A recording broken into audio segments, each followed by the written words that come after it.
এত বড় একটা এলাকা, এখানে একটা ভালো কলেজই নেই।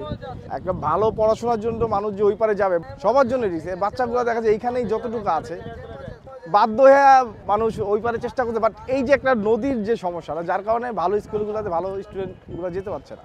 নদী তো আমাদের সবার জন্য অনিরাপদ। এই কারণে অনিরাপদ, এইখানে যেই পরিমাণ বাল্কগেটগুলো চলাফেরা করে আর যেই সাইজের নৌকা চলাফেরা করে, এইখান থেকে একটা মানুষ যে যাবে, যাওয়ার মাঝখানে সে মারা যাবে না এই কোনো গ্যারান্টি কেউ দিতে পারবে না।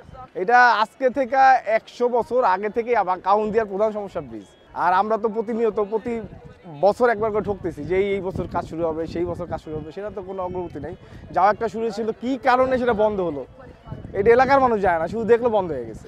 আসলে এগুলো কি ধোঁকাবাজি, এই এলাকার মানুষ ঠকায় নাকি এটাই বুঝতেছি না।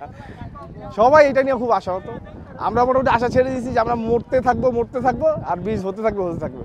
আমার বাবা মারা গেছে, আমি মারা যাবো, আমার সন্তানও মারা যাবে, এইভাবেই।